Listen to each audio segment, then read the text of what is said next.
రహస్యం చెప్పేటప్పుడు జాగ్రత్త. నేటి మిత్రుడే రేపటి శత్రువు కావచ్చు. ఇది అవసరాల ప్రపంచం. ఇందులో ఆటలాడుతున్న బొమ్మలెన్నో, రంగులు మార్చుతున్న ఉసిరివెల్లెన్నో. ప్రేమ, అనురాగం, జాలి, కరుణ వీటికి కాలం వచ్చేది ఎప్పుడో.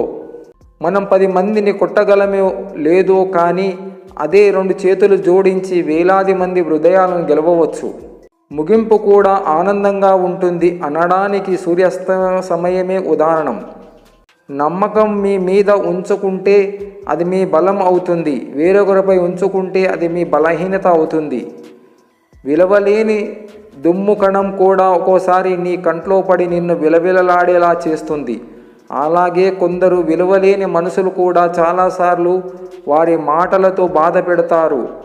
ఉదేసుకుని ముందుకు వెళ్ళడమే ఉత్తమ లక్షణం. అమ్మ ఒక పవిత్రమైనది. అమ్మను మించిన దైవం లేదు. అమ్మనే లేకుంటే నువ్వు లేవు, నేను లేను, అసలు ఈ ప్రపంచమే లేదు. అమ్మ పేరులో ఒక శక్తి ఉంది, ఒక అర్థం ఉంది. ఆ అంటే ఆదిశక్తి, ఆది దైవం, అందరినీ పోషించేది దేవత. మా అంటే నిన్ను నన్ను ఈ జగంనే పోషించేది దేవత. క్షణకాలంలో మారే మనిషి జీవితాలు ఎంత విచిత్రంగా ఉంటాయి. పిల్లల్ని ఎటు తీసుకెళ్తే అటు వస్తారు. అలాగే మనం ఏం నేర్పితే అది నేర్చుకుంటారు. కోరుకున్నది దొరకనప్పుడు దొరికిందే కోరుకున్నది అనుకో. కోరుకున్నది కావాలంటే దానిని పొందడానికి ప్రయత్నించు. నువ్వు చెడు అలవాట్లకు బానిసైతే ఆ అలవాట్లను మానుకో. నీవు చెడు అలవాట్లకు బానిసైతే నీ నుండి నీ బంధుమిత్రులు దూరమైపోతారు. వాళ్ళు నిన్ను అవమానించినప్పుడు నువ్వు బాధపడకు. నీ జీవితంలో ఎలా ఉండాలో నీకు పూర్తిగా హక్కు ఉంది.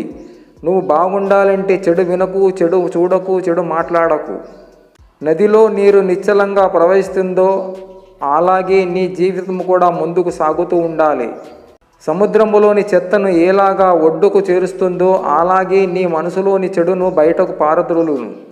నువ్వే బాధలో కష్టాల్లో ఉన్నావని అనుకుంటున్నావా? నీకన్నా ఎక్కువ బాధలో కష్టాల్లో ఈ లోకంలో ఎంతోమంది ఉన్నారు మిత్రమా. నీ మనసు పవిత్రమైనది, దానిని అదుపులో పెట్టుకో. నీ ఆలోచనలు పవిత్రమైనది, దానిని అదుపులో పెట్టుకో. ఇతరుల దగ్గర ఉంది, నీ దగ్గర లేదని బాధపడకు. దానిని పొందడానికి ప్రయత్నించు. కష్టం వచ్చినప్పుడు బాధపడకు. సుఖంగా ఉన్నప్పుడు ఎగిరి గంతులు వెయ్యకు. నీపై అధికారులు నిన్ను ఎలా గౌరవిస్తారో అలాగే నీ కింద ఉన్నవారిని కూడా అలాగే గౌరవించు.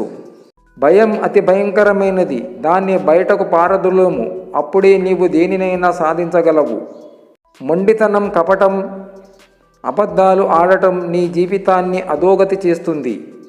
చెయ్యి చాచి అడగకు మిత్రమా. నీకు ఏది కావాలో దానిని పొందడానికి ప్రయత్నించు. పసితనం పెరుగు అన్నం లాంటిది, హాయిగా గడిచిపోతుంది. ఆడుతూ పాడుతూ సంతోషంగా సాగిపోతుంది. యవ్వనం వేడి అన్నం లాంటిది, తొందరపడితే నోరు కాలుతుంది. వయసులో ఆలోచన లేకుండా ఏది చేసినా జీవితం కాలిపోతుంది. వృద్ధాప్యం సాంబార్ అన్నం లాంటిది, ఎక్కువ తినలేము, తినకుండా ఉండలేము. దయచేసి అందరూ ఏ పని చేసినా 1కి 4 సార్లు ఆలోచించి చెయ్యండి.